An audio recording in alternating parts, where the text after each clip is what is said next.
शापित सोमवार, नालेबा आत्मा की भयावह कहानी। इस गांव में हर सोमवार की रात डर से भरी होती है, क्योंकि यही वह रात होती है जब नालेबा का अभिशाप किसी को भी डराने के लिए वापस आता है। एक किंवदंती जो पीढ़ियों से फुसफुसाती है। ग्रामीणों का एक समूह आग के चारों ओर बैठकर भूत प्रेत की कहानियां सुनाता है। उनमें से एक बुजुर्ग बोलना शुरू करती है। उसकी आवाज धीमी और कांपती है। ज्येष्ठ, बहुत समय पहले स्त्री नाम की एक महिला यहाँ रहती थी। उसे अपने साथ हुए अन्याय का बदला लेने के लिए पृथ्वी पर भटकने का श्राप दिया गया था।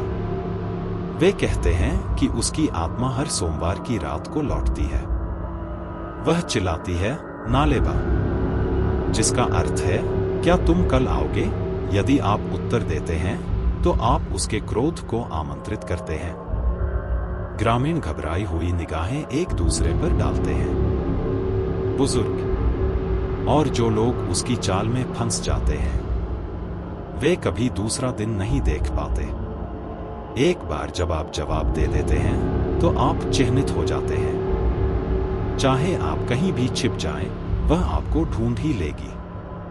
अगले दिन राज नाम का एक युवक और उसका दोस्त करण गांव में एक छोटी सी चाय की दुकान के पास बाहर बैठे हंसी मजाक कर रहे हैं। राज, तुम सच में इन सभी अंधविश्वासों में विश्वास करते हो? करण, यह हमें डराने के लिए बस कोई भूत की कहानी है। करण घबराकर, आप जो चाहते हैं उस पर विश्वास करें। राज, लेकिन आप जानते हैं कि ग्रामीण सोमवार को अंधेरा होने के बाद कभी बाहर नहीं जाते। जोखिम न लेना ही बेहतर है। राज हंसते हुए, आप एक मूर्खतापूर्ण किंवदंती से डरे हुए हैं। मैं इसे साबित करूंगा। मैं आज रात आधी रात को बाहर जाऊंगा और देखूंगा कि क्या यह नालेबा वास्तव में मौजूद है। करण चिंतित दिखता है, लेकिन उसे रोकता नहीं है। आधी रात को राज अकेले गांव में घूमता है। उसके कदमों की आवाज शांत, खाली सड़कों पर गूंजती है। वह अपना फोन पकड़कर ऐसे मुस्कुराता है मानो किसी शरारत का दस्तावेजीकरण कर रहा हो। अचानक एक धीमी सी फुसफुसाहट हवा में तैरती है। नालेबा, कल आओगे? राज ठिठक गया। उसका आत्मविश्वास हिल गया। वह चारों ओर मुड़ता है, लेकिन कुछ भी नहीं देखता है। राज मजाक में, हाँ, मुझे पता था कि यह सिर्फ कोई शरारत थी। वह दूर जाने लगता है, लेकिन आवाज फिर से पुकारती है, इस बार तेज और अधिक खतरनाक आवाज, नालेबा, कल आओगे? राज अब असहज महसूस कर रहा है। चारों ओर देखता है, लेकिन फिर भी उसे कोई नहीं दिखता। वह जाने के लिए मुड़ता है, लेकिन हवा ठंडी हो जाती है और परछाइयां करीब आने लगती है। अगली सुबह राज असहज महसूस करता है, लेकिन अपने देर रात के स्टंट के परिणाम स्वरूप इसे खारिज कर देता है। हालांकि अजीब चीजें घटित होने लगती हैं। उसके कमरे में वस्तुएं हिल जाती हैं। उसकी आंखों के कोने में परछाइयां टिमटिमाती हैं और उसे फुसफुसाहट की आवाजें सुनाई देती हैं। बाद में उस रात वह अपनी खिड़की के बाहर उसी भयावह फुसफुसाहट की आवाज से जाग गया। उसी भयावह स्वर में पुकार रहा था, नालेबा, कल आओगे? अब भयभीत राज को किंवदंती और श्राप याद आता है। वह अपने घर से बाहर निकलता है और पुजारी से मदद मांगने के लिए स्थानीय मंदिर की ओर जाता है। मंदिर के अंदर पुजारी, एक बुजुर्ग व्यक्ति, राज की कहानी सुनता है और आहें भरता है। पुजारी, आपने उसके क्रोध को आमंत्रित किया है। एक बार जब वह आपको बुलाती है तो बच निकलने का कोई रास्ता नहीं है। वह आपके दिनों के अंत तक आपको परेशान करेगी। लेकिन एक रास्ता है। राज उत्सुकता से आगे की ओर झुक गया।